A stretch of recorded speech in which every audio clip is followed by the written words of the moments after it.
Hello and welcome to my YouTube channel. Regular viewers will know I review many photographic, audio and video related products. Well, today we're not actually doing a review as such. This is more of an overview as to why I have a love affair with Fujifilm cameras. Now, I've been using Fujifilm cameras for quite a long time. I've used many other brands as well. But I've pretty much at the moment settled on Fuji cameras. And as you can see here, I've got 7 Fuji cameras, all of which I own on the table here. And my love affair with Fuji really started with the X20. I love the X20, still use it even today, not very often, but I do use it. Beautifully made, beautiful construction, really, really well made.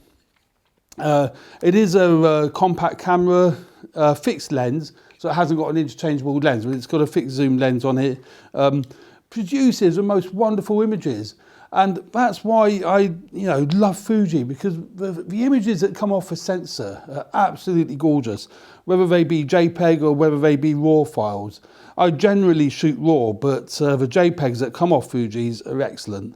No tilty-wilty screen on the back, and for video you would forget this camera, because I don't even know if it does do video. If it does, it wouldn't be very good. It does do video, but it wouldn't be very good because Fuji's were not known for producing great video content. But it all started with a Fuji X20. And then to replace that one as a compact camera, I got the XA10. And the XA10, again, wonderful little camera.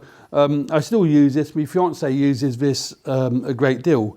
It's got interchangeable lenses, X-mount lenses, so any of my Pro X lenses will fit this camera body.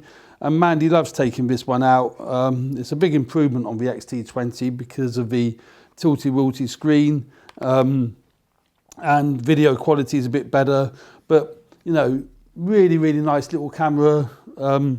Love the XA10. But I needed something more professional, so I then purchased the XT2, and I purchased the XT2 with the battery grip, because when I looked at reviews on YouTube, it was absolutely paramount that I ordered the battery grip with a camera purely because of doing video. Now this has got all the pretty much the latest video features, not all of them, but most of them, such as external F-log via HDMI out, Eterna setting, 4K, and the headphone jack is actually on the battery grip. Hence the reason why I purchased this with the battery grip, because the headphone jack is on the grip. And also it boosts it, so you can get up to 30 minutes recording on this camera as opposed to 15 minutes if you don't use a battery grip. 24 megapixel sensor, but I just loved the actual analog style display on the top. So this for me was a massive upgrade, because an upgrade from these anyway, because the video that this produces with its 24 megapixel APS-C sensor is fantastic. Decent autofocus, not the greatest, but it's decent, So this is a regular camera I use in the studio for video, because it's such a nice camera to use for video. Then I decided that I wanted to go even further, and the XT3 came out. So I purchased the XT3 and absolutely adore the XT3. It is a big upgrade on the XT2. 26 megapixel sensor, but you can record up to 30 minutes internally, and you don't need the battery grip, because it's got the headphone jack and mic jack, but it's got the headphone jack built into the body of the actual camera.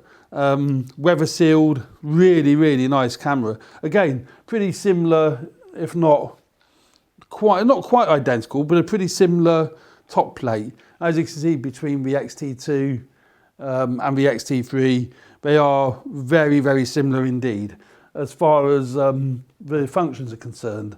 So, but what I then wanted to do was get a camera that, if me and Mandy are going out, I can give her a really decent camera to use, but wouldn't be that big. So I picked up a used XT20,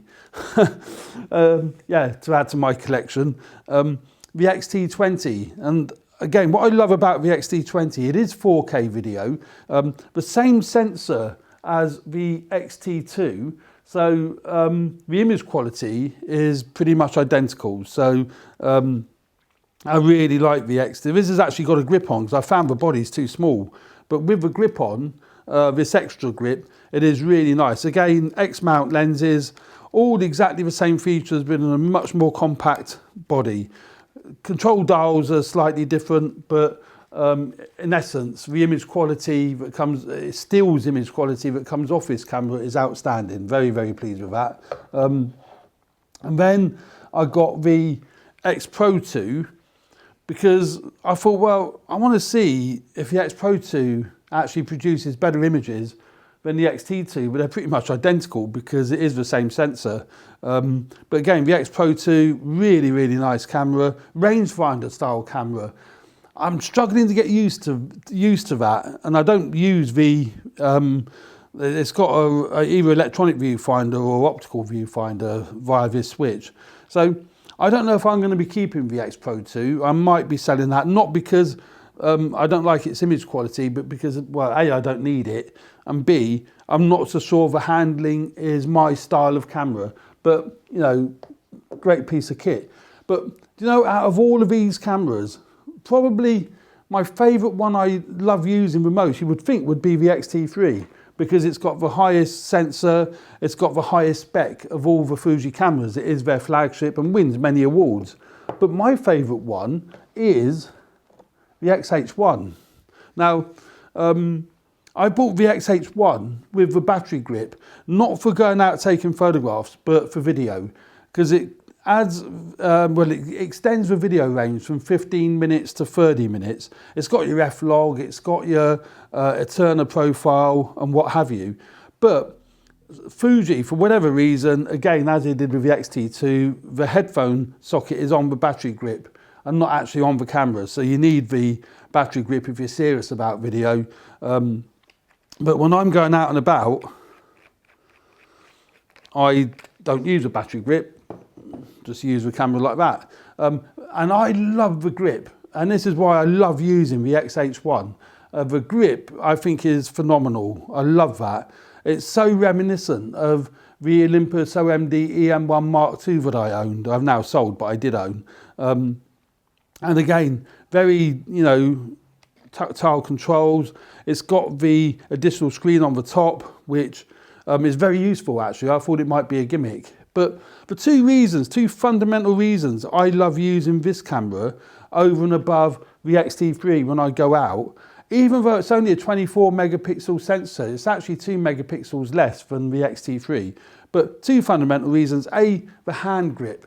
That, you could walk around all day with that, nice and comfortable. And I really, that to me appeals to me massively. I really enjoy that. And secondly, is IBIS, in-body image stabilization.